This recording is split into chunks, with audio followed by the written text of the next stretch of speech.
There's a poll. Is it good? I didn't even look. Okay, I'm gonna call the meeting to order. So first thing, let's, I guess, do a roll call. Alright. Forget how we wanna do this. Let's start with you. Here. Okay. Patrick Huber here. Mark Messier here. Mira County is here. With the four of us, we have quorum. We'll move to approve the agenda. Do I have a motion on that? Okay, I motion to approve the agenda. I'll second it. Any discussions on that? All in favor of approving the agenda? Aye? Aye. Approve, disapprove, nay? Okay. There's a few of us here. Why don't we do a quick round of introductions? Shouldn't take too long. Patrick Huber, commission member, current chair. That may change later tonight. We'll see. Mark Messier. Plotter. On the commission. Current vice chair. Current vice Maybe chair. changing tonight. Ramiro, recent college grad student and looking forward to law school, hopefully. Very soon. And on the commission. And on the commission. Last 2 years, yeah. I'm Josh Chapman, the mayor for the city of Davis.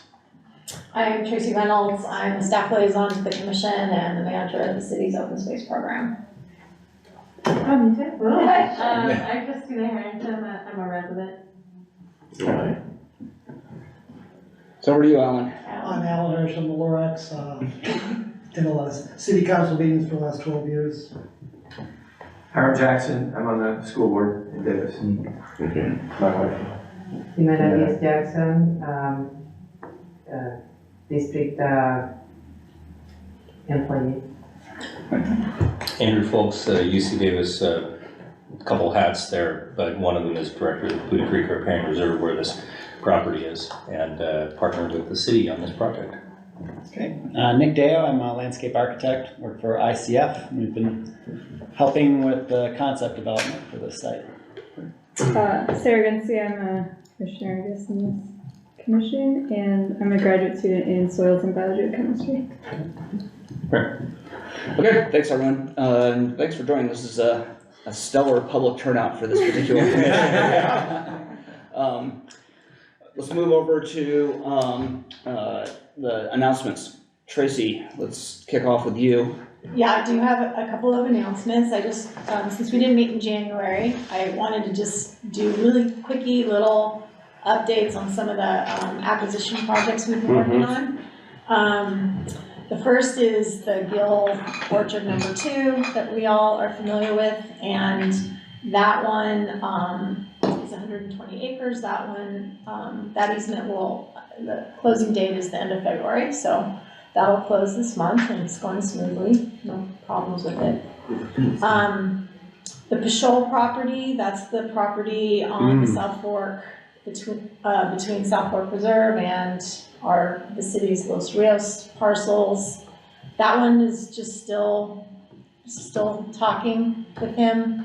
There's no updates right now. I haven't had a chance to go back to the commission at closed session yet, but because there hasn't really been anything major to talk about yet, but we're still, the broker, John Brennan, is still talking with the property owner, and the properties are still for sale. They're not, haven't been sold yet. How did the walnut harvest go in prices? Well, he definitely lowered the price, Okay. but not as much as we think it should be lowered, but he definitely lowered the price. Okay.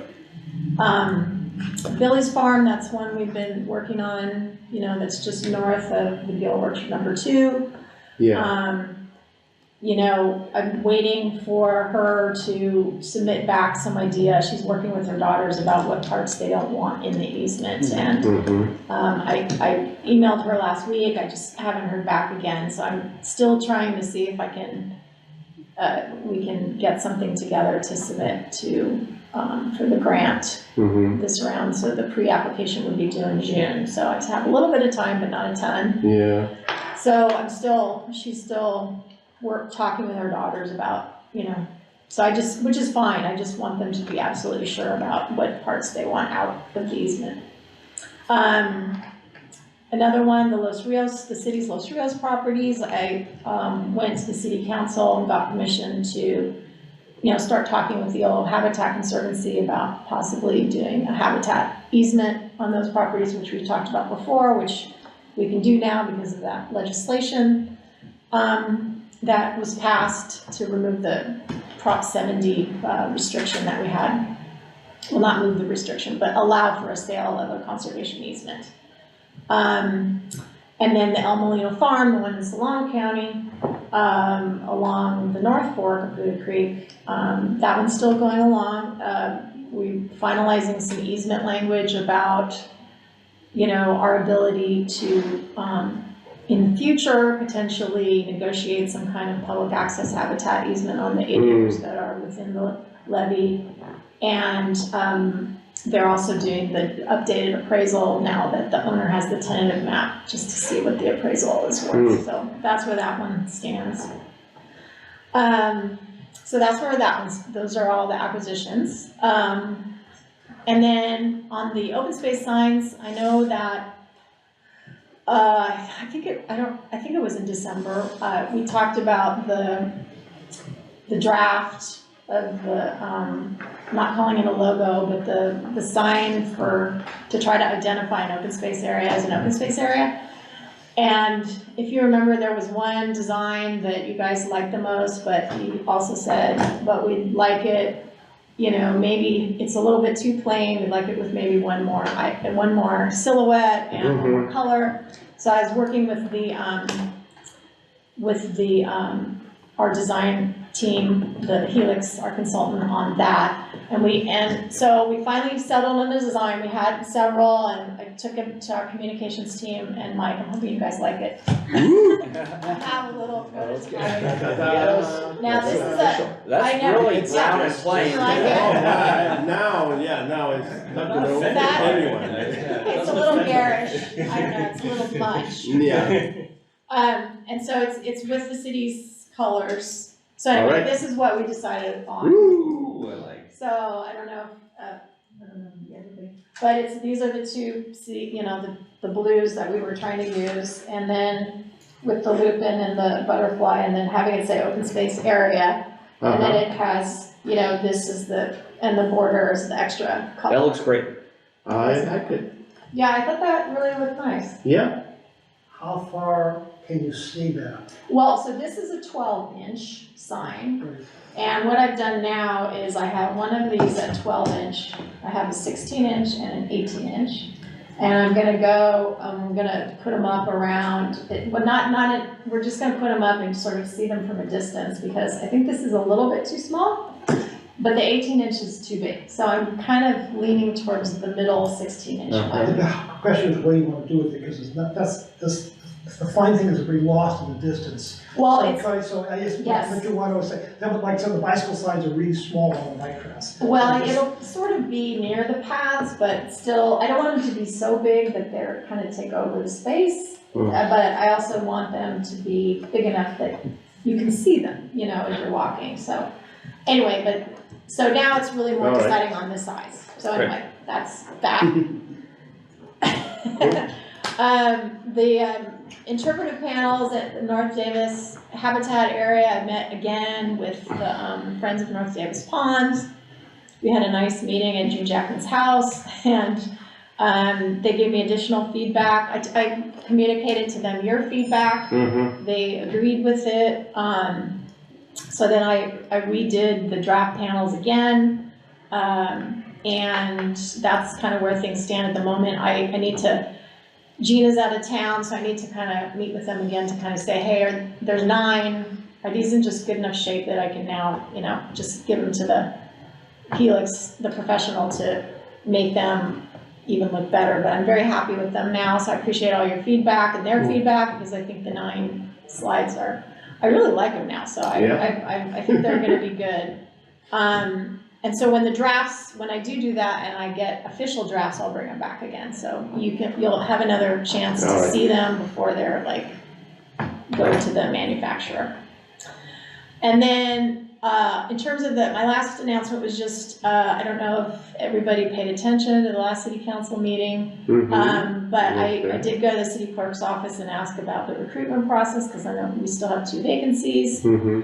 And basically, you know, that whole recruitment process has kind of been on hold while that commission subcommittee was doing its research, and before, you know, while it was making its recommendations, that went to the city council just recently, and I don't know if everybody paid attention to that, but there were no changes were proposed for this commission, but there were other commissions that changes were proposed for.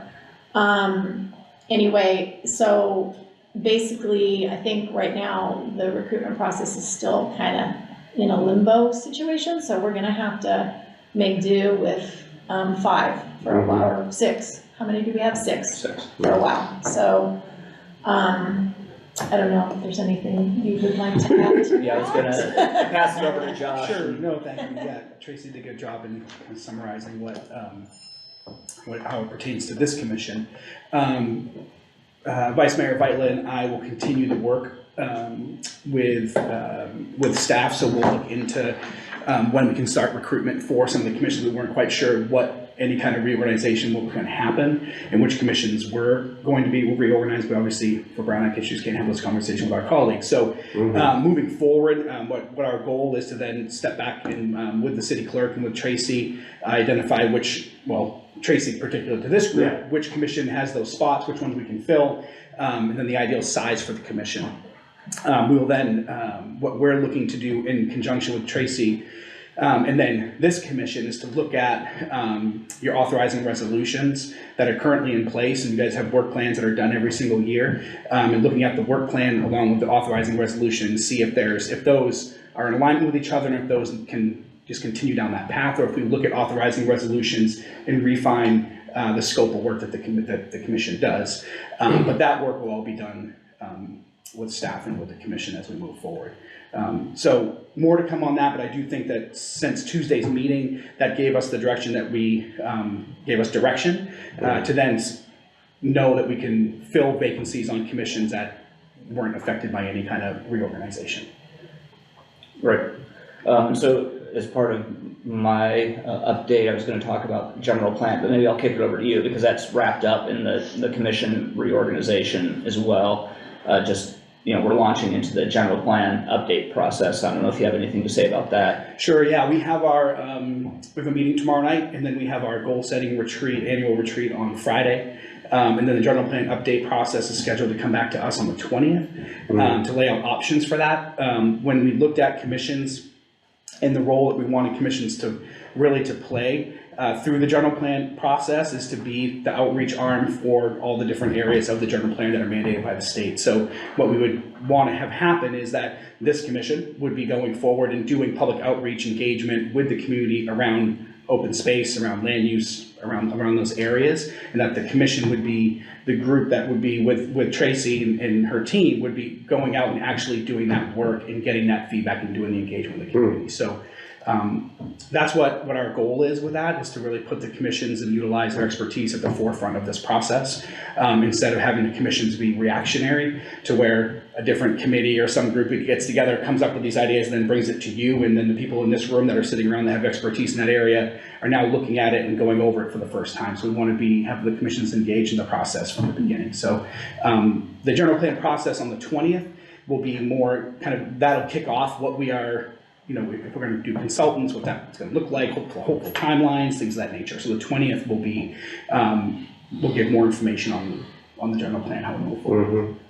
Right, and so I'll just reiterate that that's going to be one of our big items that we're going to be dealing with in 2024 is general plan update.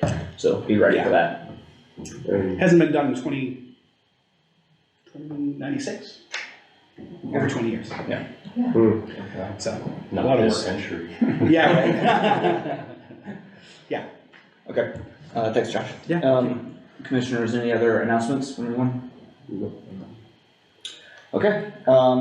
Then my 2 announcements were taken care of. So let's move over to public comment on items not on the agenda. All right. My name's Hiram Jackson. I'm on the Davis School Board. I'm here to mention that for the March 5th ballot, there is a Measure N school parcel tax that is up for a vote. And I'm here to hopefully encourage you to support it, to vote for it. Davis has had a school parcel tax in one form or another for about 40 years. Every few years it gets renewed or passed, in part to kind of re-bench for inflation. So it is up for a vote this year. It supports programs that are appreciated and by the school community as well as the community as a whole. Things like elementary music, elementary science, librarians all across the district, the opportunity for secondary students to have 7 periods in their day, which means an extra elective for things like CTE, performing arts, other programs, athletics as well. A lot of these programs really build community with the students, help them to learn to work and appreciate working together. Importantly, this requires 2/3 vote to pass. If it was just 50% plus 1, I wouldn't be here tonight. But even in Davis, that's a lift, and that's particularly why I'm here to ask for your vote. If you would like more information, you want to read up on it, go to yesforstudents.com. That's yes, number 4, students.com. That's the campaign website. We're out every Saturday morning at the farmer's market. If you'd like to talk to folks who are involved in the campaign, get a lawn sign if you like, button. Tell your neighbors, friends about it. And thank you for your time, and hope we can count on your support. Thank you very much. Thanks, Aaron. Other members of the public? Have a good night. Yeah. I'm a Lorax, and Measure N is important. Davis would not be the same without passing Measure N. Will sunset, so I can say there's nothing shady about the deal, because without sunset, our kids will not be enlightened. We need help our sons and daughters. So I hope other people are envious of our schools, so vote for N. Change in tone. I'm quite concerned about the general plan and the threat of our civic climate in our community. There was a decision made by 2 people on the council to eliminate 25% of the commission members and 25% of the commissions, including the tree commission, without even discussing with the tree commission, without discussing with Free Davis, without discussing with the three stakeholders. They combined commissions, they've proposed combined commissions that make no sense. The Arts Commission with the Human Relations Commission, we're going to increase the hate, but we're going to basically merge them together. We're going to dilute, we've already diluted the Transportation Commissions once, we're diluting them again by the buses in with the infrastructure. The argument was made that basically the commissions don't have enough substantive things to do. The Tree Commission has proposed 3 times to rewrite the ordinance, but the city staff has not passed it up. There's been lots of meat happening. Let me show you how substantive things are not being given to the commissions, but we're reorganizing them. The Bicycle and Transportation Commission Committee. A week from Tuesday, there's going to be discussion about the policy on I-80, which is a major project. It's the biggest project, almost $500 million. The Bicycle and Transportation Committee has never been engaged in that issue. Never. There's a meeting on the 20th, and they're not being asked, not on the agenda on Tuesday. That council has been, just a small group of two city councilmen have decided that's the policy, and it's rubber stamped in city council. If you control the agenda, you can control the controversy, you can control what moves forward. And by eliminating commissions and eliminating civic involvement, we are eliminating discussion in our community. We eliminate what Davis is Davis. We're going to become like Woodland. You go to Woodland, look at the city council meetings. They're all consent calendars. But city manager loves it. No discussion. I've been to West Sacramento too. I've seen commissions vote on Monday on something, and then Tuesday presented to city council. So done in the staff report. And what the council discussed on Monday was not even discussed by staff presented. This is what happens. They check the box on commissions. They really don't want the commission input. They just want to move things ahead, move things forward. That's the way you control controversy. I-80 there, trying to control controversy. Josh inherited this problem. It's a stinking project. It's gonna increase our Davis carbon footprint by 15%. It negates our cap, negates the county cap, and there haven't been a discussion about this thing. And they wanna control commissions and control discussions about this thing.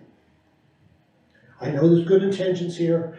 There's lots of controversy in the town, but we need to learn how to deal constructively with our conflicts and not push them away and eliminate discussions. And that's our challenge. Eliminating the tree commission without any discussion with the tree commission. In fact, the tree commission can't even talk about it next week. Cannot even talk about it. They can't put it on the agenda because it's controlled. Staff controls the agenda. Can't discuss. Tree Davis learned about it 3 days before it happened. This is not good process. This is not democracy. This is the basic controlling the process. Good intentions, I don't care. This sets up controversy before the general plan discussion begins. This is a bad feeling in the community. Bad feelings in the community. I urge you to basically voice a concern about this reduction in citizen involvement in our community. It is a bad move. Maybe for good motives, but it's a bad move. It's not Davis. Thank you very much. Thanks, Alan.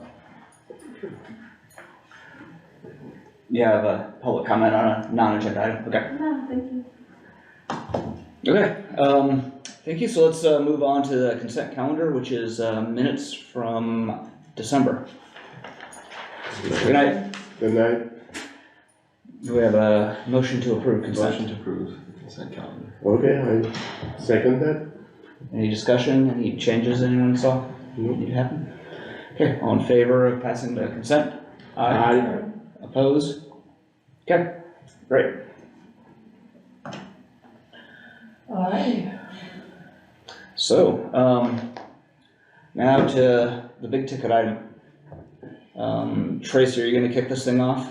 Yeah, I'll say a little bit. I want to say a little bit and then I'll kind of turn it over to, I know Andrew probably wants to say a few words and then, maybe Nick will say a few things too. And it's really this is open, so it's not like a formal presentation because we gave all those, I think the staff report and if you want to look at a hard copy, I printed out extra hard copies of the existing conditions. I should have made them bigger, but the existing conditions and, no, just one copy of all 4 of them.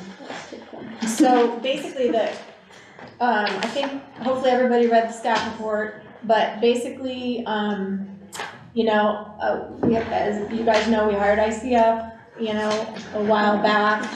You know, we've all been working together over the last 9 months. It's just one copy of each concept. I see, okay. Oh, I see. Yeah, it's not a set. Oh, So usually you okay. guys don't want paper, so I don't even. Okay, Yeah. sorry. I have it. All right. Usually you have your computers, and so I didn't wanna like kill a tree. Yes. Thank you So for I made one considering that. copy. Anyway, so, you know, I guess what kind of, the thinking that went into this was kind of the original concept, plus we had a science advisory panel where we got the consultants got information about maybe what habitat areas to talk about, habitat types to target. And then we had that initial public comment that we got back in the very beginning where we had, you know, we had maybe 3 public meetings at the site. So we had that kind of public comment. So we took all that and, you know, they came up with these 3 concepts. And as I said in the staff report, we're not asking you to pick one or rank them or anything like that. It's more to kind of look at all of them and kind of give us feedback on what you think of the various habitat elements and the various public access elements, because the final one can be an amalgamation of all 3. Or something, if you have a different idea that you don't even see here, if you have a different idea or something like that, you know, please bring it up. So, you know, I think like the staff report said, you know, all 3 kind of have these focus on these 4 habitat types. As you know, the current site has a little bit of open water along the creek, a little bit of riparian, and then the rest of it is kind of that rural grassland, and then a little bit of the eucalyptus, right? So all 3 of these concepts basically greatly expand the open water habitat, greatly expand the riparian habitat, and then, you know, there's various kind of transforms that whole rural grasslands area to more valuable habitat, oak woodland and grassland habitat. And also the willow scrub, I think is, yeah. So kind of outline those 4 habitat types in the staff report. A couple things I just wanted to mention is in all of them, all of them, as you know, in some of our other open space areas, we're trying to balance, the desire to create some really valuable habitat with the need for public access and trying to, trying to balance that because we don't want people going everywhere. We want to have some parts that, are, kind of not accessible so that that habitat can kind of, be on its own. So was that kind of thinking. We're trying to balance those two things. All 3, also what we talked about was, we don't want to go in there and do major, reconstruction of the creek alignment. Mm-hmm. So, but we thought we could use this opportunity to maybe, do some things that might naturally over time make it meander a little bit more than it does. It currently goes pretty straight. So you can see that all 3 of these concepts have what we're calling the woody debris, these kind of basically piles to kind of try to encourage the water to try to over time sort of encourage the creek to maybe, meander a bit over time. And so all 3 of them kind of do that. So that's kind of our attempt to, use the opportunity to try to improve the actual creek habitat without doing like major creek alignment and, all of that. You'll notice, obviously, 2 concepts have a bridge, a pedestrian bridge, 1 doesn't. So the one that doesn't has the 2 parking lots. One of the bridges is, closer to the road, and the other one is a little further out.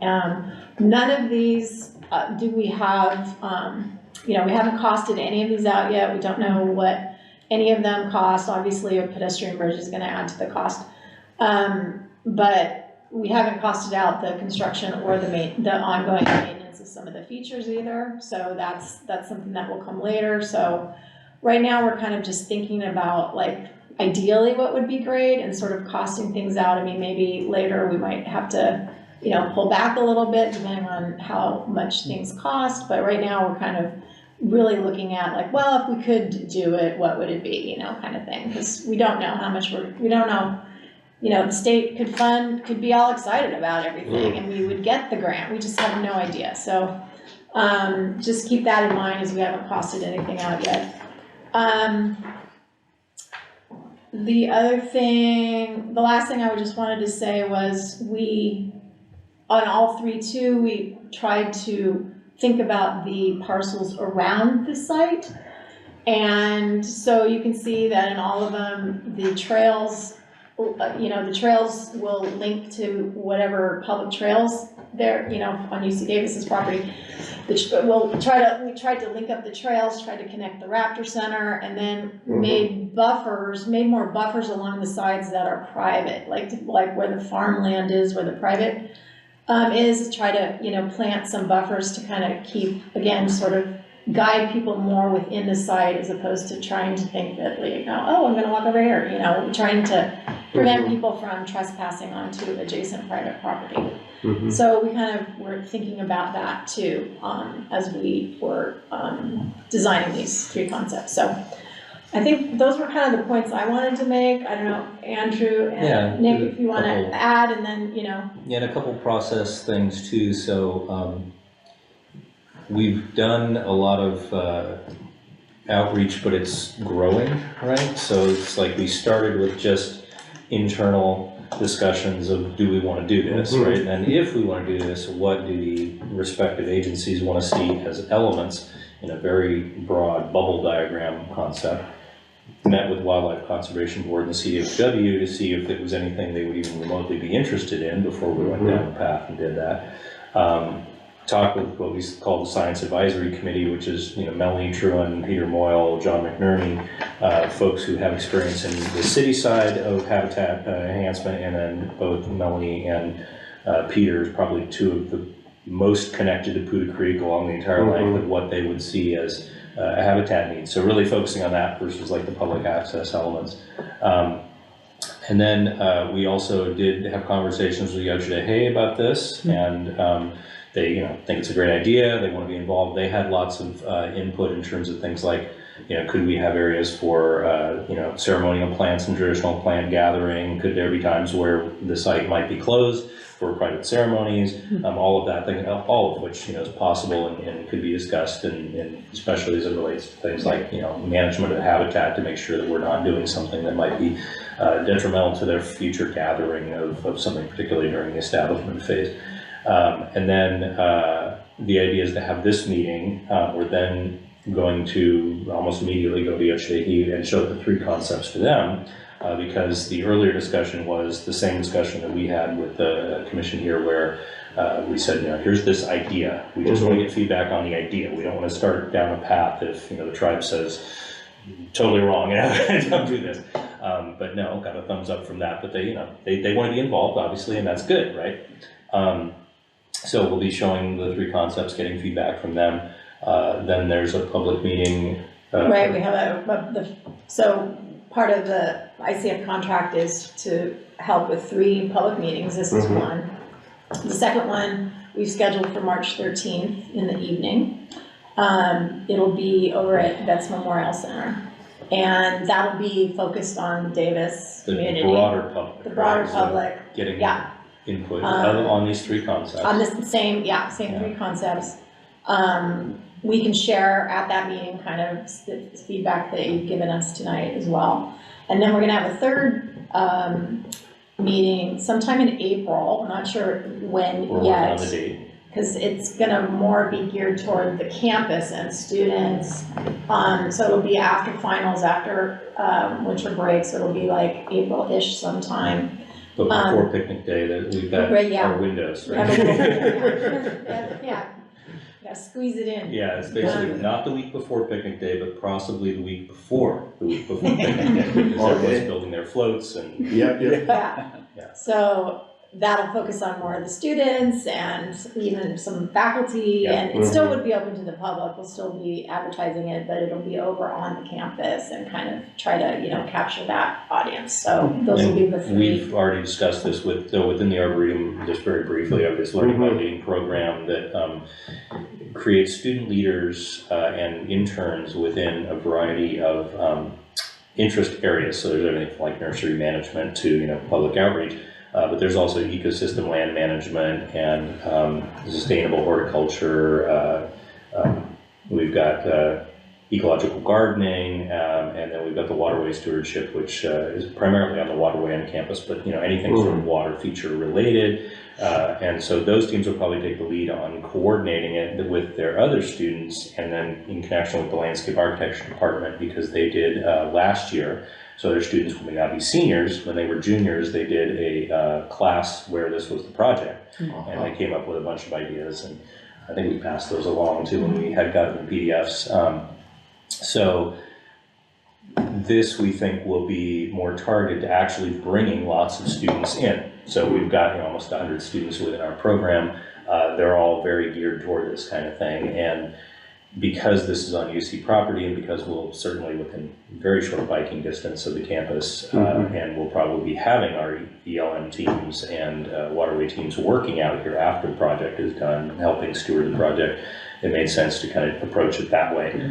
We talked a lot about possible student outreach, and we've always found it very difficult to, like, if you have a meeting in the evening and it's a public meeting, that just getting the students is hard, right? So we're really focusing on those students that really are interested in these areas, and we're thinking of making it also a little bit of kind of a career thing, where, because ICF we've been working with on some of our learning by leading programs, and they've sponsored it before. If we can get other landscape architecture staff that are there at ICF to come hobnob with the students, it becomes a bit more of like a almost, and not like so much a career fair, but it's landscape architecture in particular have these professional connection things that they do. So I anticipate we'll probably get a decent turnout for students. So we found that targeted thing works, but it also works because that's really to be looked at by granting agencies in our outreach, right? In the tribal outreach, which we've done and will continue to do, and have, continuous relationship with the tribes, general public outreach, and then in particular the community, which is the student community, and having that will really help. And when we got the big grant, the $5.4 million for the waterway on campus, that student outreach was a very big component of that. Because they're the ones living in the census tract where the money is going to, and they are participating in it. And so having that basically check a very large box for us for the grant. So that's, as you can see, we're sort of building in terms of the amounts of people, and the idea is to, there is a process that the city follows as we sort of unveil these. So this is actually the first public unveiling of the 3 concepts is today before we bring it out to the broader group. So maybe I'm wondering, is it possible that maybe Nick, you could just say a few words about it? Yeah, do you want me to talk? I'll just Sounds good. call up, and everybody, if you have your computer, or you can call it up on the, Actually, do you want to go to the existing conditions? We can just talk. Yeah. oh, you wanna talk? Yeah, Sure. Yeah, just briefly. Yeah. So Tracy, you mentioned a lot of these features already, but I just wanted to just recap it a little bit. So the north part of the site has a existing parking lot. I believe there's a porta potty that gets serviced weekly there. It's ours. It definitely gets some use, but it's a little derelict right now, I would say. Old Davis Road, I walked across that a few weeks ago, and there's just not much of a shoulder, so, It's a sketchy walk. yeah, it's not pleasant. And so, thinking about access at the site, most of the trails and features, the space is on the south side of the site. So either having a pedestrian bridge would be a good option, if it's feasible, or, having a parking lot on both sides so people can get there. But yeah, walking on Old Davis Road is not pleasant. There's existing riparian habitat along the creek.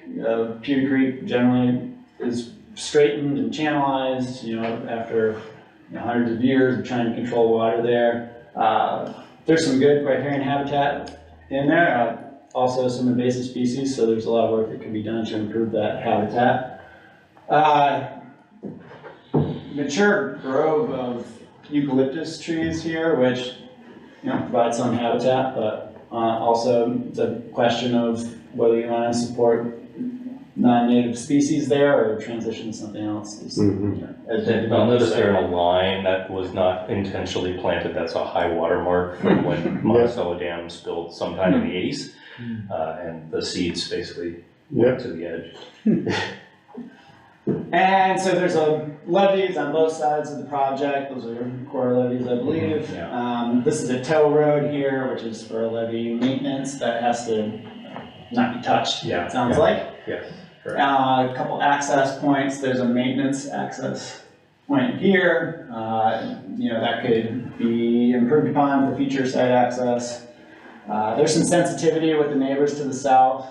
They support the project, but they have issues with, existing issues with trespass because technically the levee road is on their property. Based on how these properties originated, they were actually one parcel that included outside the levee was split into 2 parcels. So the inside parcel, the paranoia parcel, as we used to call it, and then the outside parcel.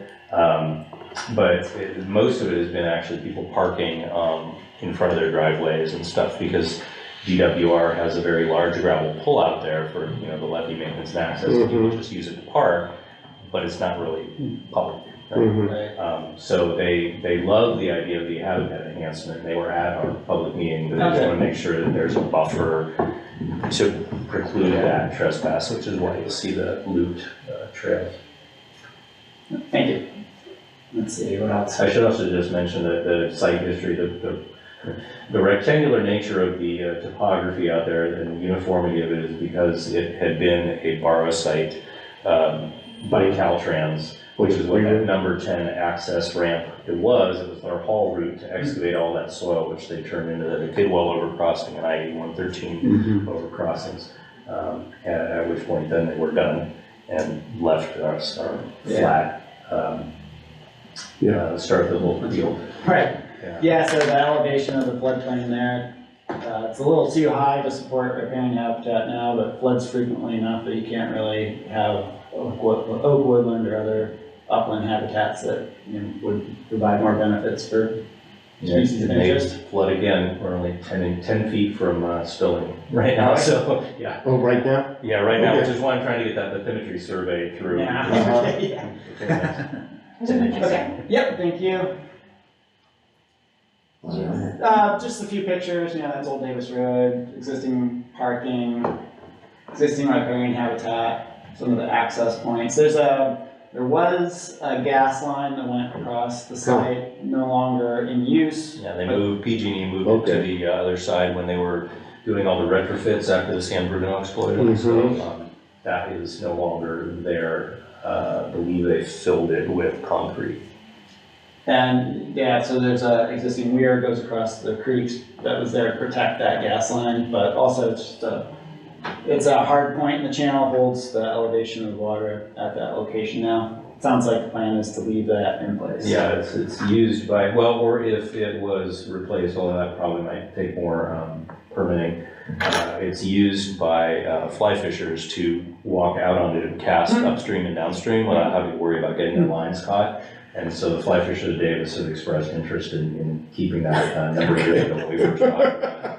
Yeah, but it's also a grade control from channel incision, which is why it was there. The pipe was just upstream, and the idea was the channel wouldn't incise and expose the pipe.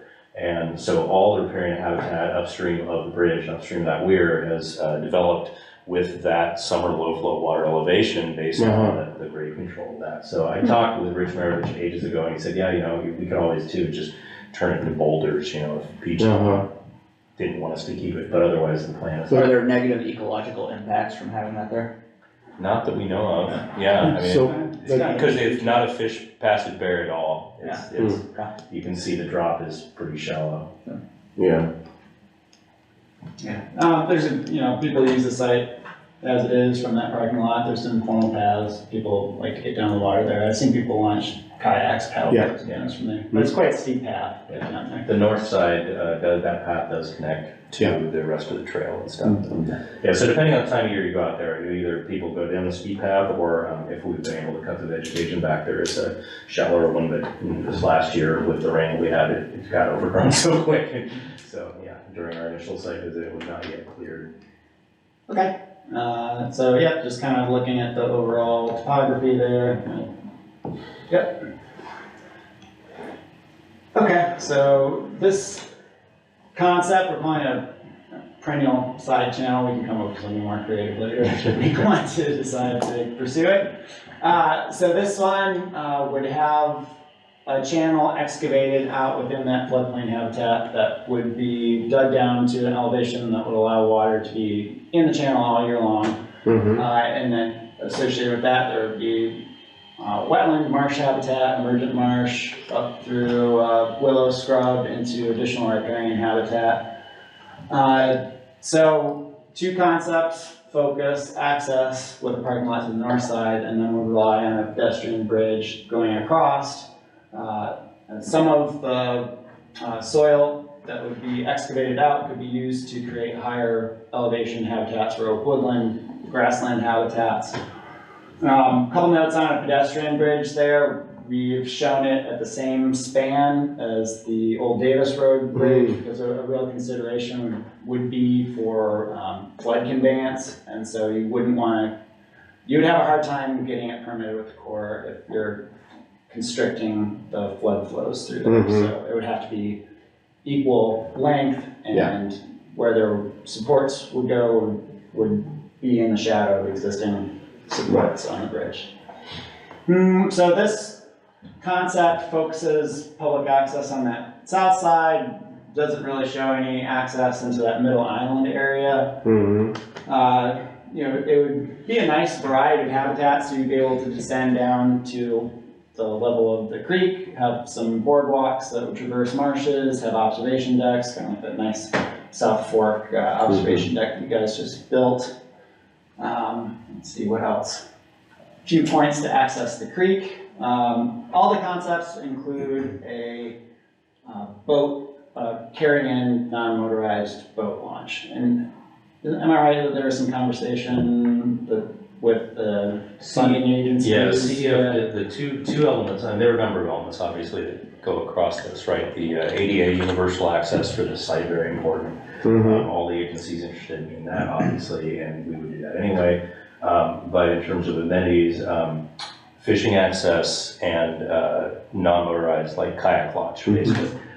We have historically had people hand launch boats there, sometimes to the detriment of the environment. There was a time before we put up a barbed wire fence along the perimeter of the levee road, because people were driving in there and they were lowering boats down the slope on ropes, and it was causing all these erosion to come down there, and so that's where we did the little footpath that we have that people can go down to prevent that. But the idea is you'd be able to paddle from here to South Fork.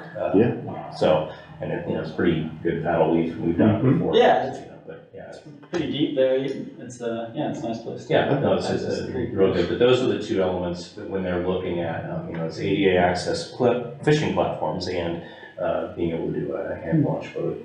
Yeah. All right.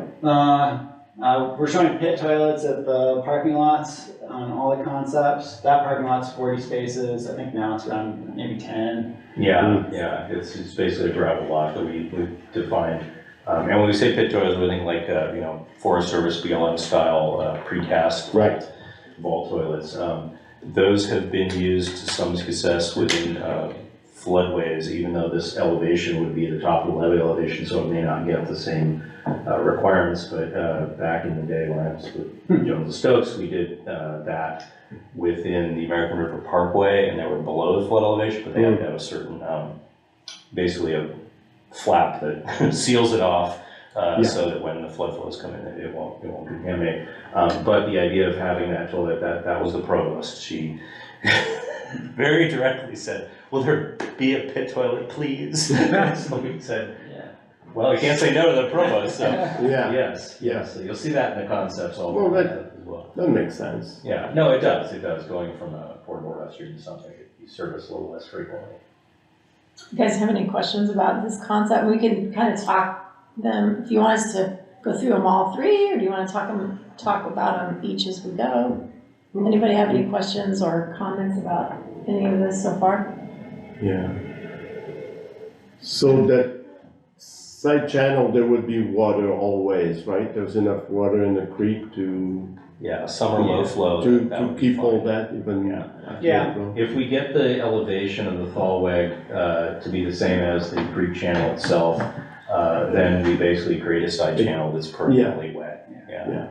And, as a next phase of design, we would, model how water would move through the site and look for issues where you'd have to be worried about scour.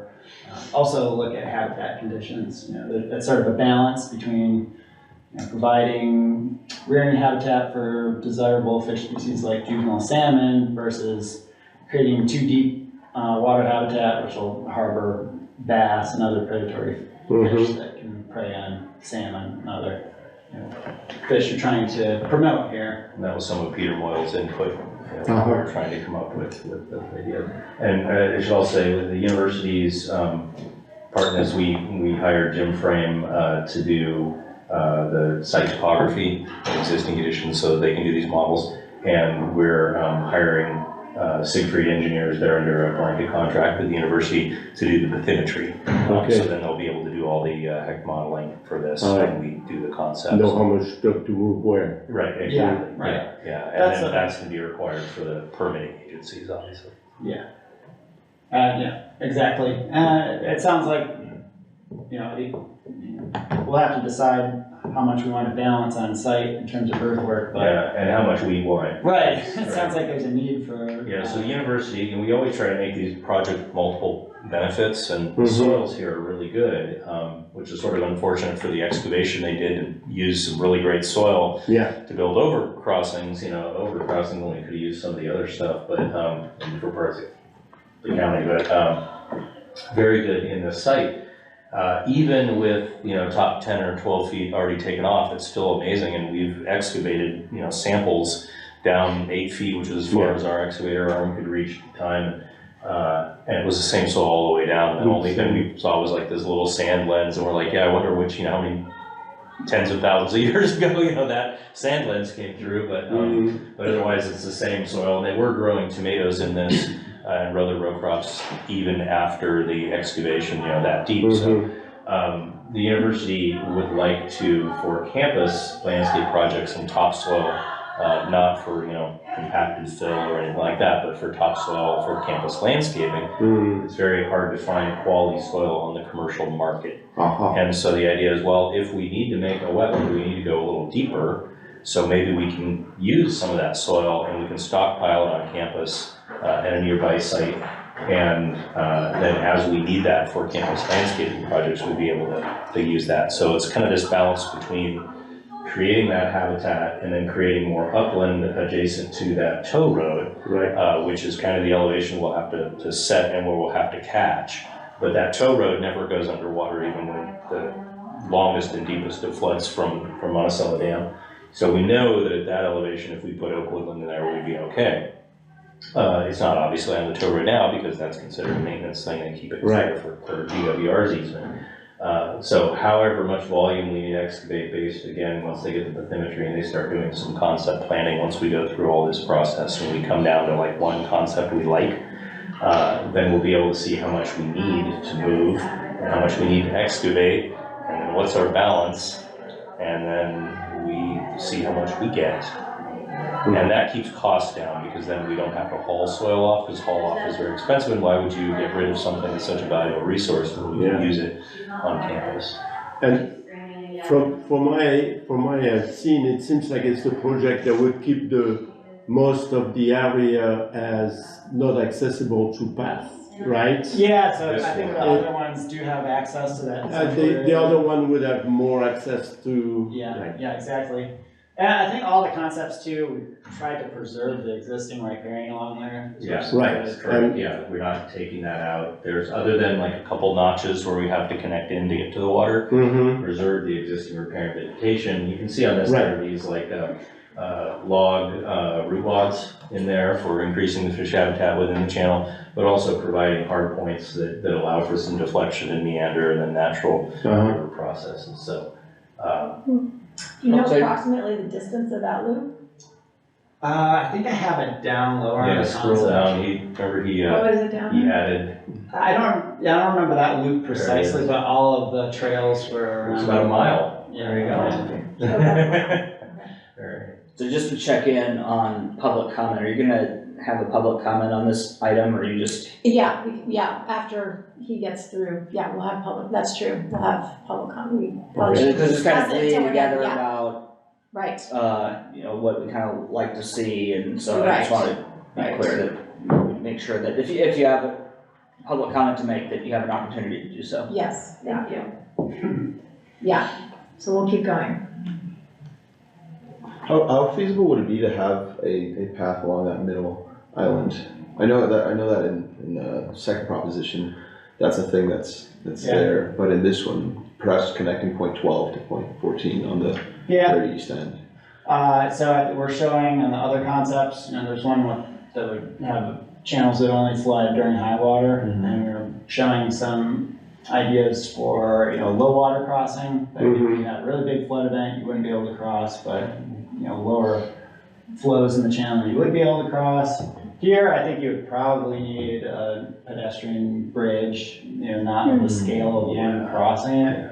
And you have to look at that some too, because that may cause issues with raising the flood elevation. Probably not, because we're taking out so much material from the floodplain there, but that's something that the Army Corps would, or the floodplain review would want to see modeled and shown that you're not causing flood problems. And we have to think about it from a maintenance standpoint too. Anything that's in the channel, which is why he was talking about having the pilings for the bridge be in alignment in the shadow, so that they don't catch debris. So when you start getting into lower things down the floodplain, if you ever walk through, riparian zone after the water comes down after flooding, you just see the massive amounts of debris in the trees, right? And that stuff all catches on something. So we had to figure out a design that it didn't do that. The other thing too is, and this is the balance, and I don't have any preference or bias for one or the other, but it's just really observationally. If you look at the water edge on, the upstream university side, it gets pretty hammered by users. Yeah. Even with the trail away from it, there's just areas where the bank, it just has no vegetation, because so many people, are out there using it.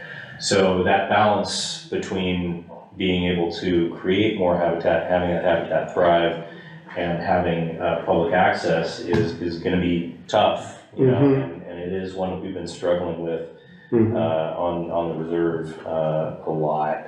Particularly post-COVID, we just had a lot more visitation, and around the rope swing area. Yeah. But what I've even just been seeing, there's this increase in the amount of people wanting to fish the banks, to the point where they're beating through the brush on the banks, and then they start cutting vegetation down because they don't like having their fishing line get caught in that. And so I've watched entire areas slowly get denuded, and so it's rough. I'm not, not sure how to balance that, but that's just a consideration for as we're working on this. Yeah, if you want habitat, you have to restrict access in some ways. But it's very important that people have nearby nature they can get to, and so we've kind of looked at the reserve like that. Like, there's areas the public isn't allowed to go on university property along the creek. That's about equal to the amount that is allowed to go, and we have people very passionate about getting there into nature, but there is an impact, so balancing that is what we've got to do. How are we doing on time? All right, next one. Okay. Here? So just a few images, boardwalks, pedestrian bridges, Okay, so this one's, similar, but the distinction here is you'd have backwater lagoon, so that would be a larger open water habitat area. And it's backwatering because, flow is coming this direction, and so, water's not flowing into it, but backwatering up into this big lagoon area. So different layout of parking, still 40 spaces out there. That would be where you would concentrate any amenities like picnic areas, kiosk, trailhead amenities, things like that. This one does show having trails lead to that island area in the middle. Quite a few designated creek access points. People do that at the riparian reserve, but maybe you can do that in a more controlled way. Let's see. Notice there are, like I say, lower pedestrian bridges to get to that island, because the idea is the depth of the water here is less, so the excavation is less. So they're a little bit higher, the inundation frequency is less, but also note that particularly this number 3 bridge, which is perpendicular flow, is outside of that flow line. So the main flow line is basically where the number 3 is on that pedestrian bridge, right? And so everything outside, south of that existing riparian corridor is, there's just solid earth, of the bridge abutments and then the road. So when the water comes out, it flows straight in that existing Poudre Creek alignment, and it will flood into those zones. So the idea of catching debris in those perpendicular bridges, if they're further south, is much, much less. And then the other one that's more angled, same thing. It's flooding toward it, but it's almost in alignment with the flow.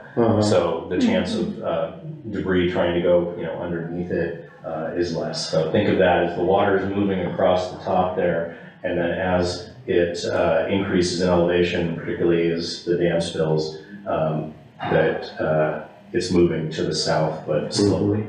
We're also trying to remember that by lowering this, we're trying to increase the frequency of inundation that we get out there. So right now we're very limited by the dam spilling, right? Dam spills, the site goes underwater. Dam doesn't spill, site might go underwater for, a day, right? And it drops.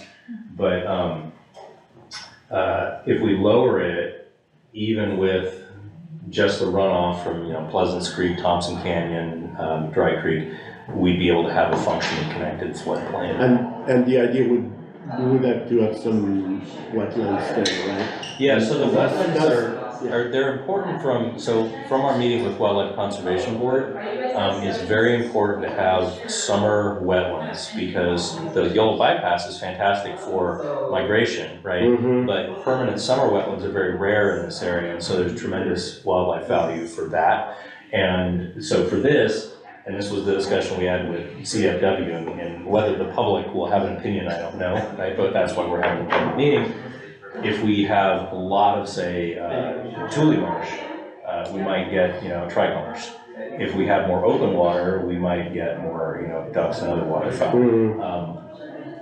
There's kind of a balance between, but some has more water, open water than others. And, it's kind of what's your preference, what's your bird, but we'll get a whole like bird division, Yeah. public meeting, and Yeah. smaller songbirds The versus. duck plovers. Exactly. It'll come to blows, I tell The you. binoculars.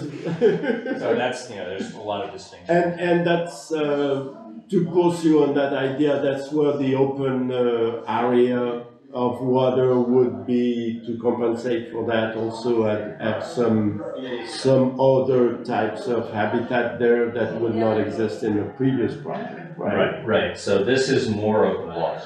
So it has a perennial side channel, but more open water on the downstream side of the backwater. And all those habitats, can be balanced, and if we get any feedback on one or the other, we can Right. create it. And So the water access points, would those be maintained regularly for public access? Like points number 12? I believe that's the idea. I don't know if there would be an endowment or how you handle that. We have to discuss between Yeah. the city and university of how we do operations and maintenance. Yeah. But yeah, all these features will require. That's a maintenance.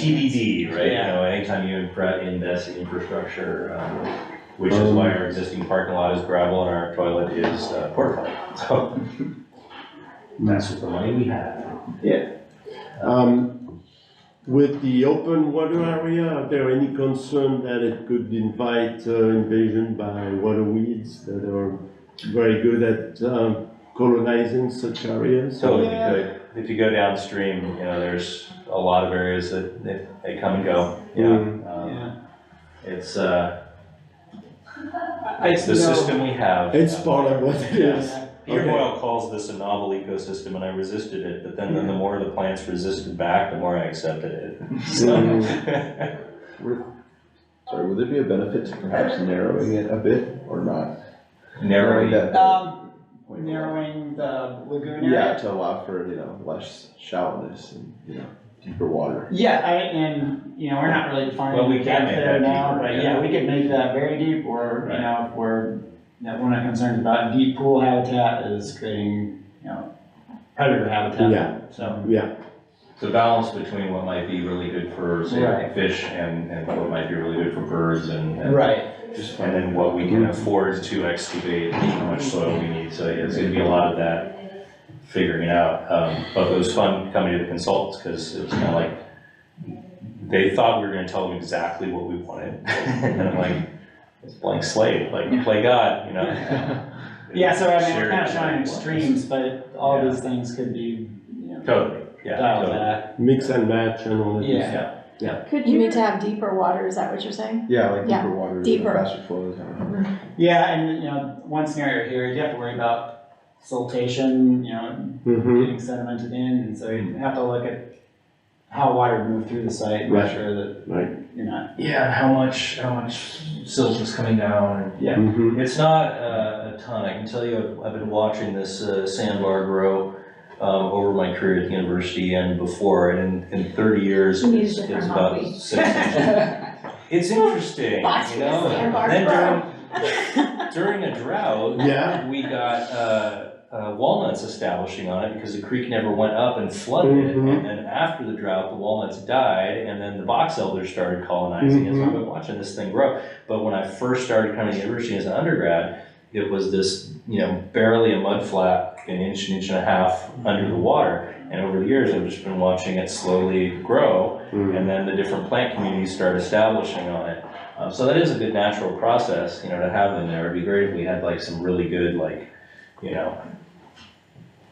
monumental flows that really could scour things, but, we just, Sir, did you have something you were gonna say? Yeah, I was wondering if you could remind me with the small pedestrian bridges to the island, what was that?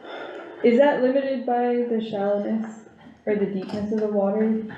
Or it doesn't matter? Like what is? No, it's more of, where we place them based on, flood conveyance, and then the ability to capture, basically, woody debris. And so, if we locate those bridges, if we design this so that the bridges are more to the south, and then they're outside of that flow line, and then we don't have issues with them catching debris. And the issue with bridges that are right in the main flow line, if you've ever seen like a flood, and then they just kind of get ripped out, because like debris catches, and then it's just pushing, the water's pushing against it. So if we, and the same thing could be done like on the other concept, right? That concept was really just to identify something like, okay, here's habitat where we're not having bridges out there. It could be done, but we just want to make sure that they're south enough. It's kind of like right around just under the 3 where the bridge abutment, the final bridge abutment is, and it raises up with the earth. That's outside of the flow line. So if we just stay outside of that flow line with the bridges, then we're not really worried about them impacting the flow or being impacted by the flow. But I definitely need to look into that in more detail. Listen to this one? One second, here you go, here. No, I want to listen to this meeting. Okay, yeah. I'm interested, I don't know. Yeah, you can grab a seat right here. Oh, thank you.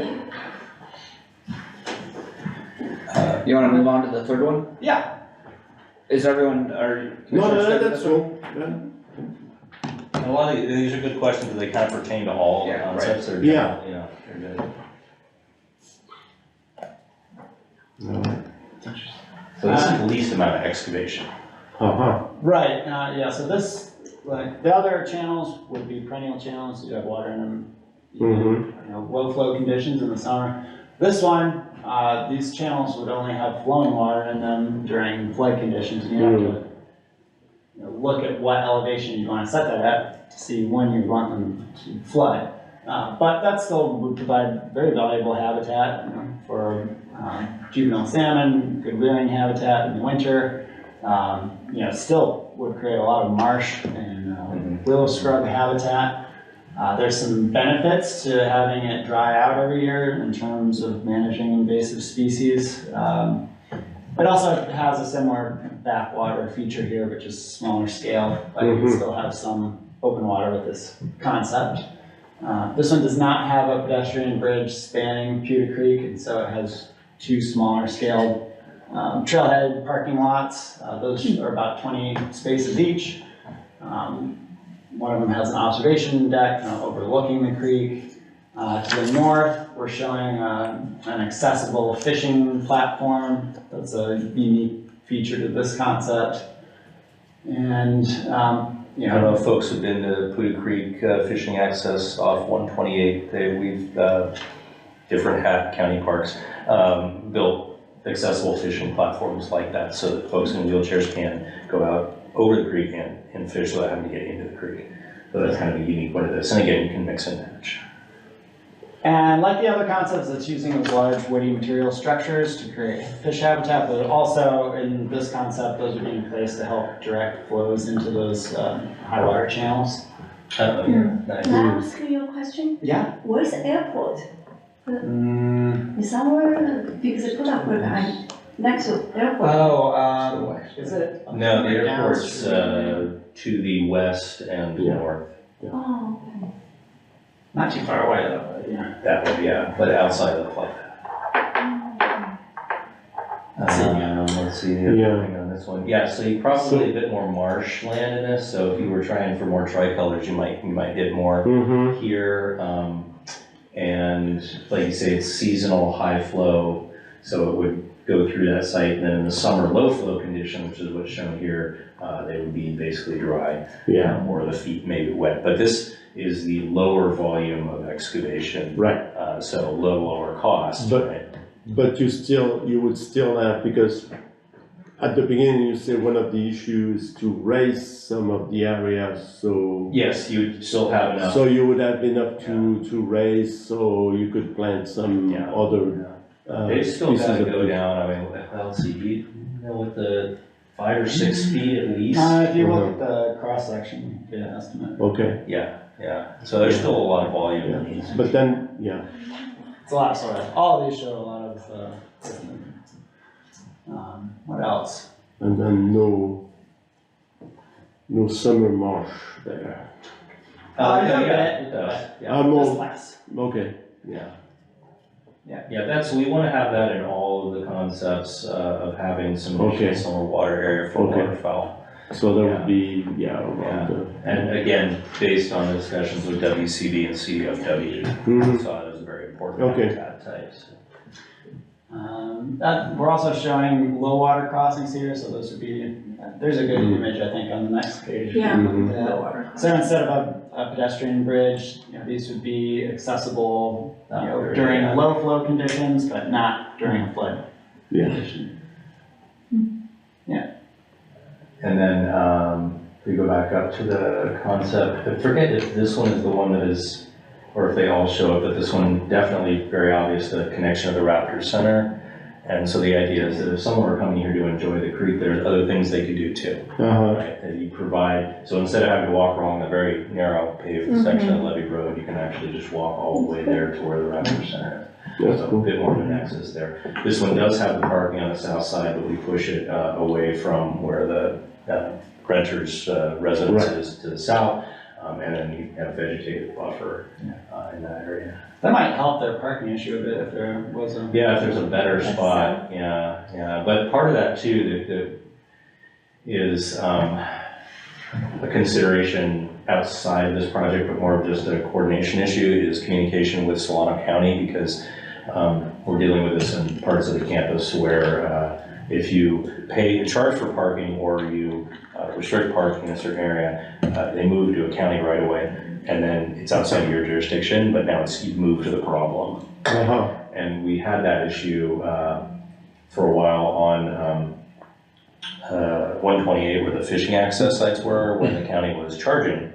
People said, well, I don't want to pay, but I want to use, so they parked along the highway, right? Similar thing, if there's amenity here and it's popular and there isn't parking available in the lot, does that cause a problem spilling further down? So if we work with Solano County, they would be able to, fairly easily say, well, we can make that a no parking zone, and then that would prevent that problem. But, yeah. And I've had that luck with Yolo County when we were working with the Pierce Canyon Falls Road 53 issue, where people were enjoying hiking the public road, but they were blocking people's driveways. And so we said, okay, well, if we make no parking, a few hundred feet back from where people enter, then they won't be able to block people's roads. They can still park alongside the road, just not in front of people's road. So it's not out of the realm of possibility. It's just one of those things we have to think about when we're doing a project like this, where the side impacts. Probably less of that when we have a pedestrian bridge and a larger lot, but it's still something we should post-occupancy evaluation, right, and make sure that we're not causing any issues. So, not really related to the project directly, but it is an indirect effect. Looks like probably that one is the one where there are trails to every single part of the place, right? Yeah. Pretty much. Yes, right. So it's like the other extreme from number Yes. one. The public access version, right? Yeah, public access maximized. And we could see, and this is part of the discussion, we could see something where someone says, I want this kind of habitat, but more public access, the whole thing, where it's like, well, this, but maybe not that one off to the side, or, and that's kind of the beauty of all this. I think we've identified a lot of features. The public will let us know if we've missed something. We might have just completely missed something with this, we don't know. But I feel like we've packed a lot into this site, and 32 acres, it is actually pretty big, but at the same time, it feels kind of like, once you start looking at all these things, like, not a lot of room to put all this in. And as you saw, doesn't have the bridge, so this is probably the least expensive option of all. Well,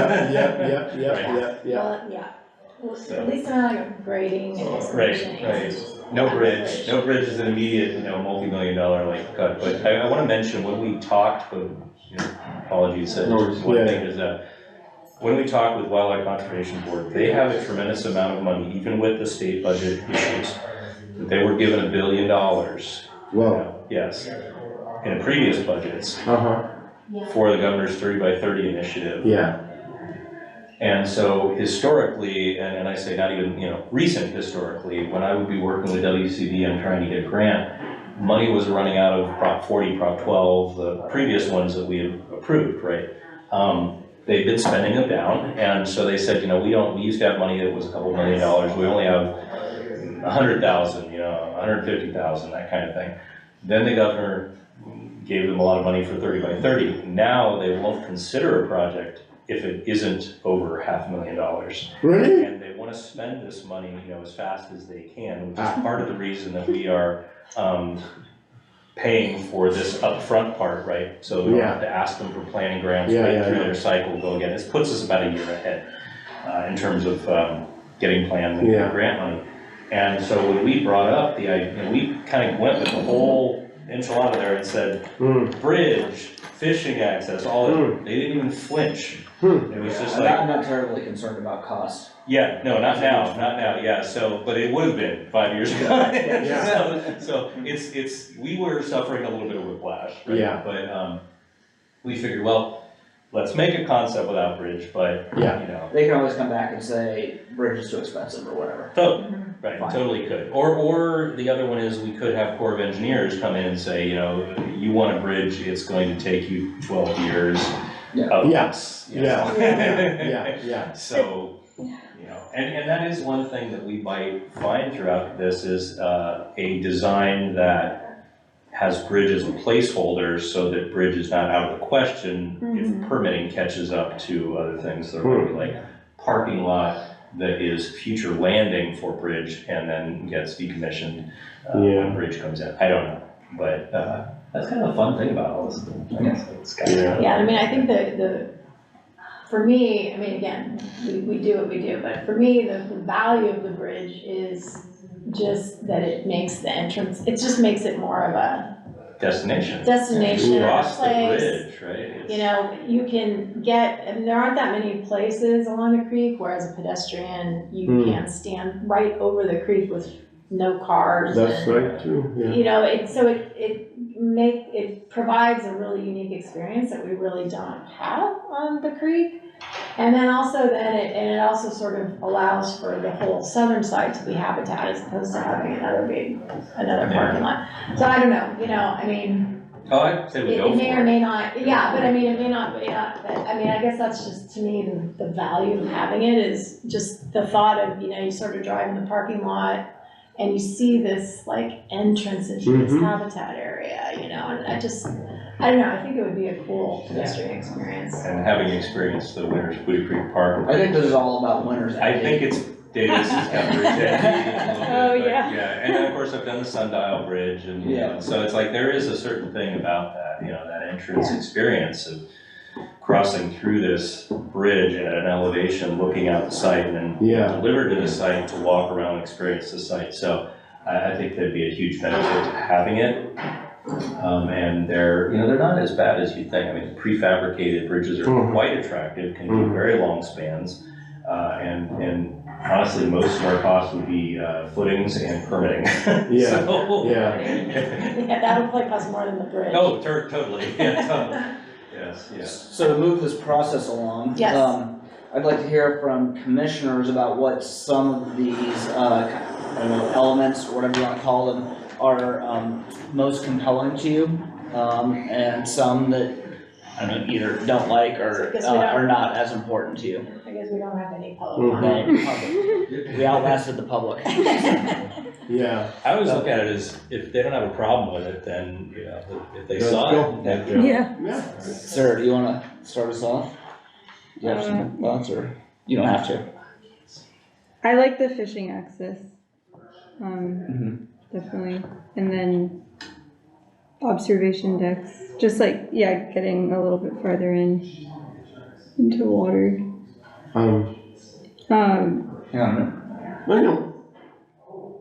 But other than that, I think, all of it could be really interesting. I don't really have any strong opinion towards deeper water or shallower water at this point. So you're not leaning heavily towards one of the three concepts here? No, It's not too bad we yet. don't have 90 acres, and we could just like. Yeah, no, not yet. I don't know yet. Sure, that's fine.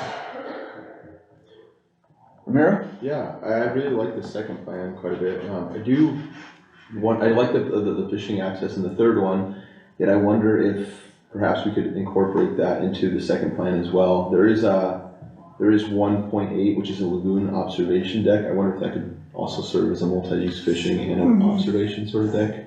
I think that would be sort of neat. I do like also that there is that large pedestrian bridge in the second plan as well. I think that would be really, really cool to walk over and not just, drive over from, or not walk over the old Davis Road, have an actually established bridge. Just regarding the third concept, those dotted lines, I know that there's like some low-hanging bridges there. How often would pedestrians be able to use those? Would it be most of the time throughout the year? I would say most of the time, except for, we would want to be able to set the elevation of the channels so they would reliably, have water in them for the time of year that fish would use that habitat. I see. So I can give kind of a little overview, having, watched the flooding on this.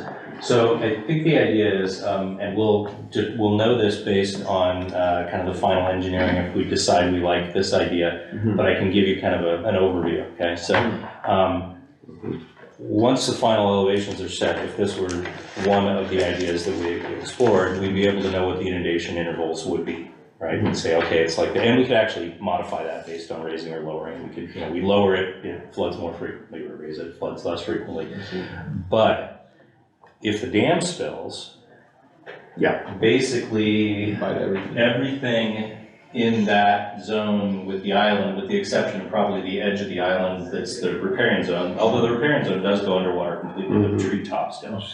But basically it would flood all the way up to the edge of this path. So in a high flow condition, this upper or lower, I guess, southern path could still be used, but everything else would be underwater and would probably be underwater from the moment the dam spills to generally about mid-April. And that's pretty much how it works right now. The site, being sort of uniform, once it captures that floodplain, it's underwater until basically the dam stops spilling, right? And then it comes down.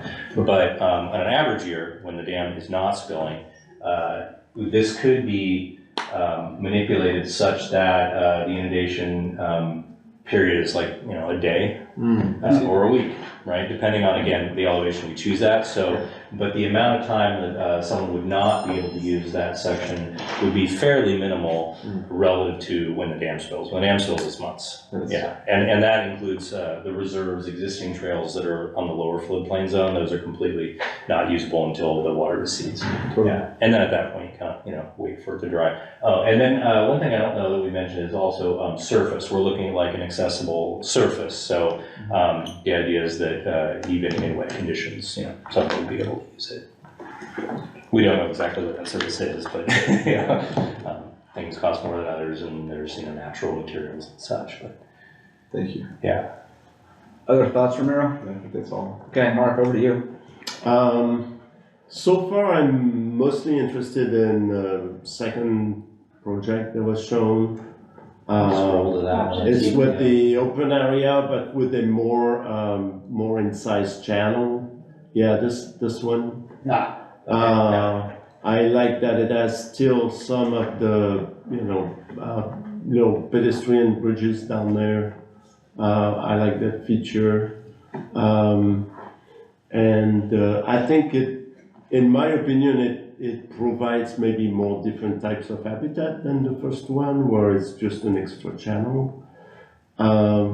What I am not quite sure about is, should there be a part of the area that's less accessible to public, in the idea of preserving, some more secure area for some wildlife. So I don't know how that could work out. That could be another old channel. It could be, but I kind of like that idea too. Although for me, the first one where a lot of it is not accessible, I think given that it's really a place that's so close to, Davis and part of what we wanna go, right? Right. I think that's a little too much in my opinion.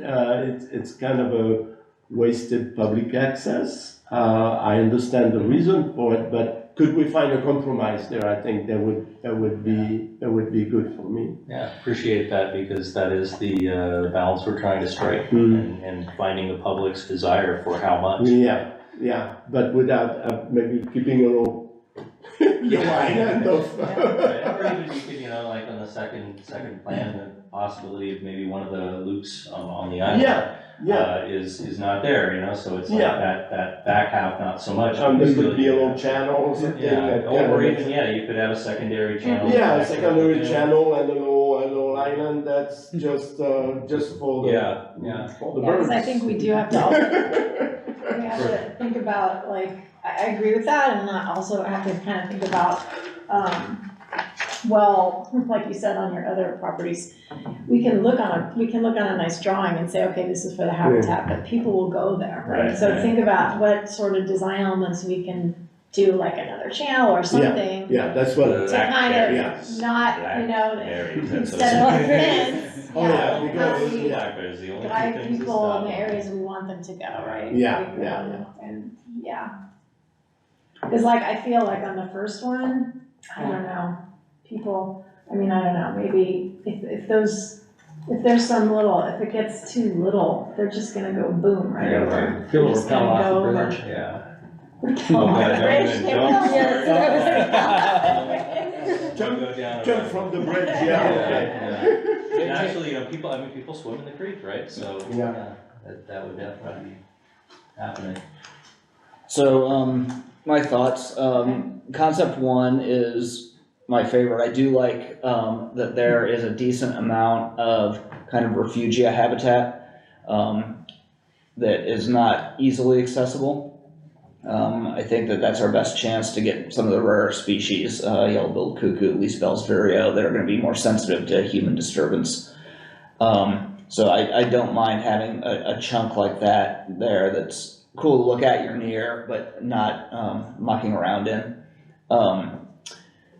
And B, I would say that it actually isn't that we're cutting off public access. We can consider it maybe kind of the boaters area, to have kind of a quiet boating area, that you don't have people on the banks right there. Right, yeah. And then I like in this one, which obviously isn't, part of that, it just happens to be on this map, but I like having the pedestrian bridge further away from the old Davis Road Bridge, so you're not just kind of walking next to cars that are driving. You have the opportunity for a lot more riparian growth in between the two bridges. Exactly, Yes, okay. exactly. Just so you have a buffer from the cars. Yes. I didn't actually, it's funny, I haven't dealt with them in years in this scenario, but that is an issue that we had where DWR would come in and start clearing all the vegetation around the bridges under the misguided idea that somehow the vegetation was going to threaten the bridge by capturing debris, and then that debris was gonna pile up against the bridge. There was a lot of leaps that they had to make to get to that, but it was really just justification of work. But that is something we'll probably get a comment on when we deal with them. Okay. But the further apart the bridges are, Right. the less potential for them to do interference between them. Yeah, right. Yeah. And- Good point, sorry, I just did not remember that. I'm kind of in favor of having more permanent water on the landscape, whether it's in this concept one or concept two. I am pretty agnostic, how big we wanna have a back channel or, that wide of an open water, but I do like having the more permanent open water in 1 and 2 compared to number 3. And then as far as, just to respond to public, not really trespassing, but, kind of going off trail, you take 1 or 2 steps off the trail into that slough area and you're gonna be, thigh deep in mud. Yeah, if we make it right. Yeah. So I'm not too worried about that.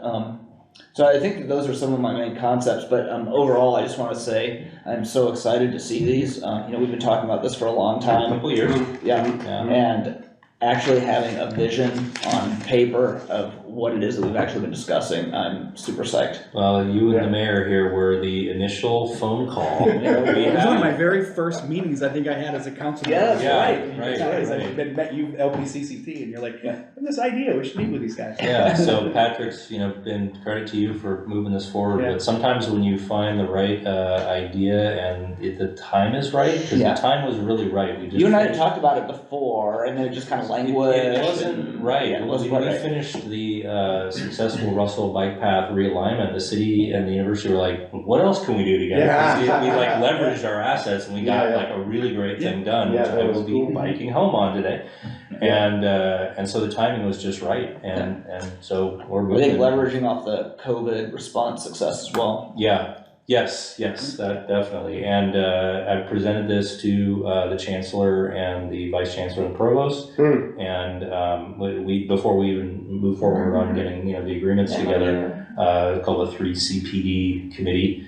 We have acronyms for everything, and they were very excited about it. It's one of those feel-good projects. It's good for the public, but it's kind of like, there's always downside. You try and share a transportation vision, and it's just, it's messy. These things work, but it's nice to have these, like, just pure projects, Yeah. right?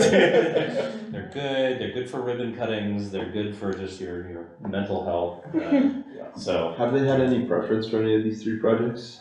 The people at UC Davis, that is?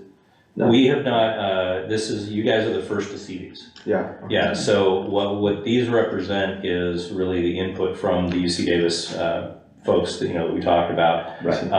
And then, like I say, we'll have a public meeting and a student meeting, and we'll see what other interested faculty show up.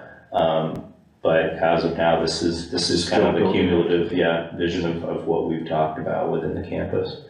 And then my staff are just excited that we're gonna do something with that, because JP's been staring at that field for 20 years now. And just going, gotta do something. I'm like, it'll happen, you just gotta wait for the right opportunity. I think we're in the right time. Good, well, thank you so much for coming in and presenting this stuff and for getting us to this point. And I'm looking forward, and hopefully you guys will be at the March meeting, and you can mill around and hear just the general public, ideas. And perhaps, we're gonna have 3 breakout tables, maybe you guys can help Okay. out. Do you have a date One of already, you, or? March 13th. March 13th. March 13th. We're gonna have, Veterans Memorial Center. we'll be manning each table, but it would be great since you guys have, been more involved, you know more about it. Like, we maybe could have, 1 or 2 of you at each table, breakout table would be great. When is the UC Davis meeting? We have not set that one yet, but it will be in April. It's in 20, okay. And that reminds me, I can talk with Melissa about what she thinks the meeting will be, but we're gonna invest some staff time in getting that together and some student time, so I think it's gonna be pretty fun. We've got our brand new building at the Arboretum Teaching Nursery, the Mary Elizabeth Wolf Environmental Education Center, and that has a nice multi-purpose room in there. It's not a huge building, but most of it is the multi-purpose room. It was designed for things like this and student, impromptu spaces and maker spaces and stuff. And so that'll be great. I think we've got old whiteboards, and so we'll be able to. I'm interested in coming. How could I figure out more information to? We'll let Tracy know, and she can let you know. Yeah, as soon as we okay, get that. sounds great. Yeah, we just don't have the time yet, Right. but we'll get there. Any Okay, other comments, anything? No, Do you have any comments at all? What do you think? No, I think it's great. Sorry, I was in and out, but I appreciate you bringing this. Is exciting, and looking at it, I was like, oh man, I like the one that goes all the way out, and then hearing your comments around what that is, right? And it's like, there's so much of it that, when you look at it, it's like, I want to have access to all of it, right? But the underlying, like you said, finding this balance between access and wildlife preservation, I think this important balance to strike. And I think, for me, like I said, I thought the other one that went out there, onto it was really cool, but I get what you're saying. But no, this is exciting. I appreciate you guys coming and doing this, and it's Appreciate the support one from of the these- council for staff to be able to work on this, again, it's a partnership between the UC and the city, and I'd love to do more of these, and, we talked originally too about possible bikeway connection. That's coming next. That's coming next. Right, so the idea is, you make these spaces, and then we create linkages to them, and I still wanna do the class 1 bikeway on the levee top going all the way Brooks Road, I got, Well, we have so. open space element of general plan to design here over the next year. That's right. Yeah, So let's, yeah, let's think about that, yeah. all right. Thank you. Cool. Well, that, yeah. All right.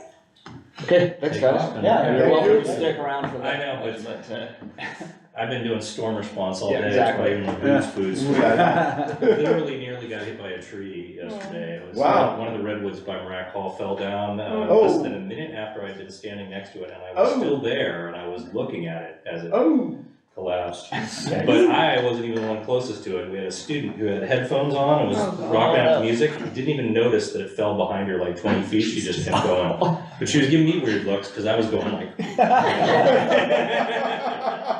whoa. Yeah, quite a couple days, so.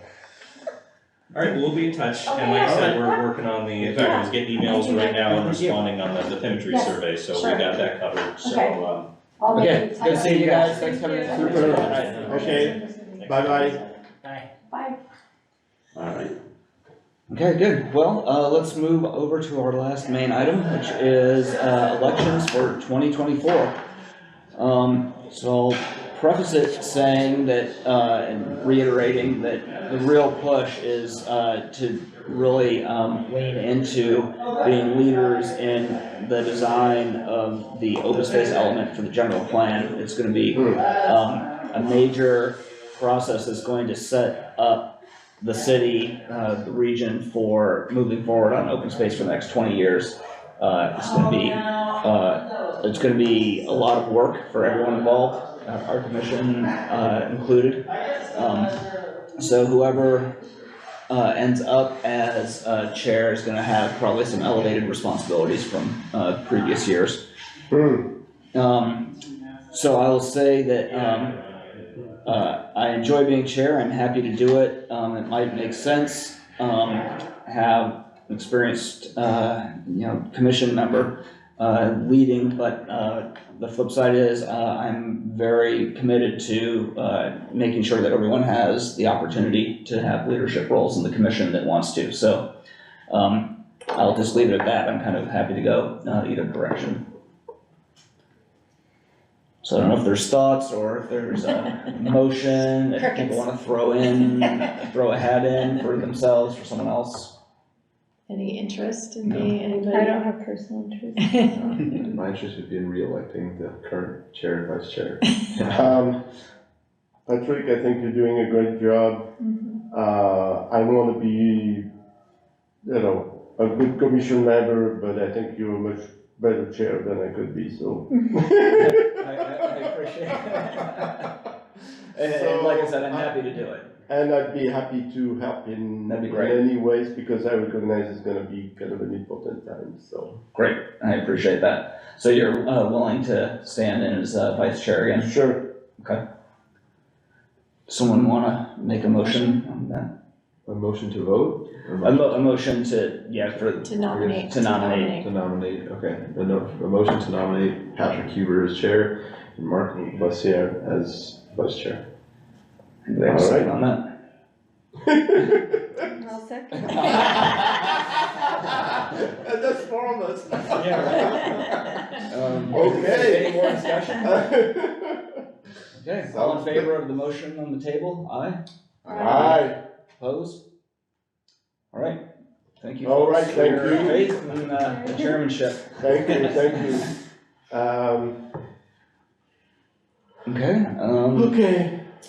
yeah, so, let's see if, on the liaison, Lower Poudre Creek Coordinating Committee, we had a, I guess you'd call it a visioning meeting of sorts.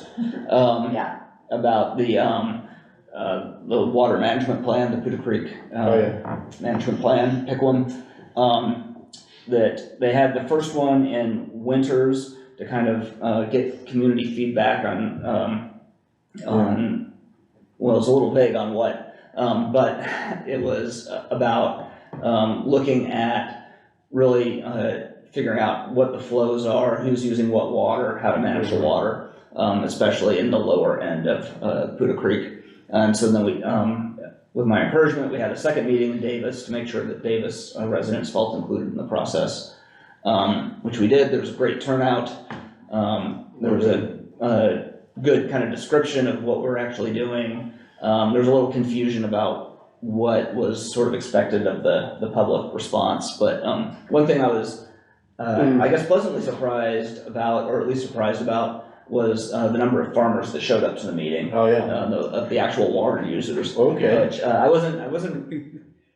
wasn't expecting, but it just wasn't really on my radar. I was thinking more of, like the typical Davis residents were gonna be showing up, so that was kind of an interesting mix of new characters in the process. Yeah. There was a little bit of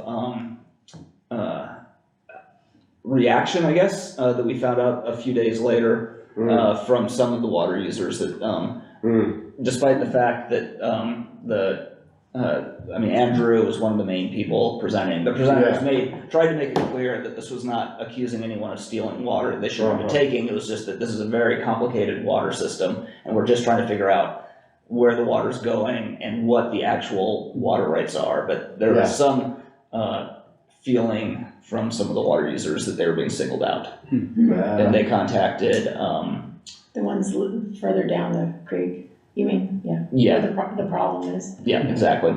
So they contacted was it the RCD, I think, something like that, some liaisons to try to figure out what was going on. So we'll see. We tried to make it clear that this was not accusatory, but it didn't come across like that to people that are using the water.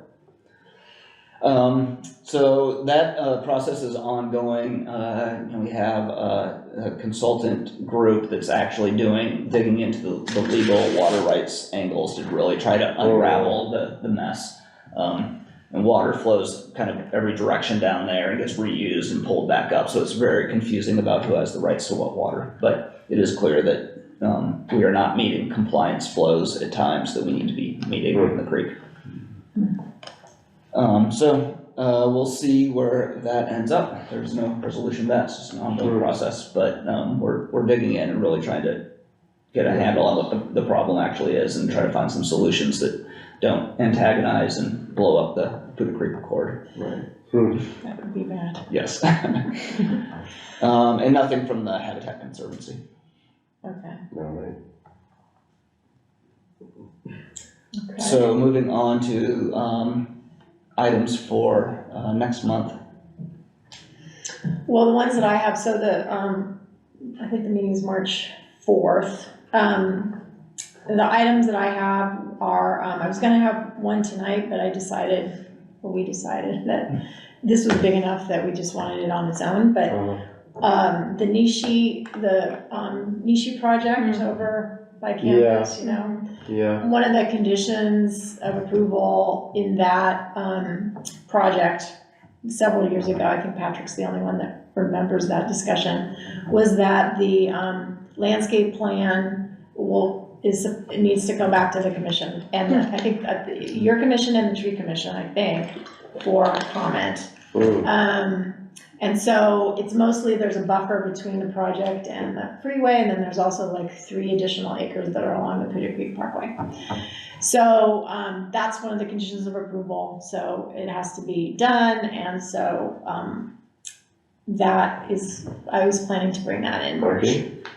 The other thing I have is, I had, as I mentioned at past meetings where for the communications plan that we've talked about, I've been working with the communications team, and every month they put out I wrote like 12 different open space blurbs that they send out every month. And basically what they have done, they have they've created, they basically have the results of that. I can go over with you, how many people looked at the different, how many people were new, how many people opened the email, how many people engaged, meaning they either liked it or forwarded it or whatever, right?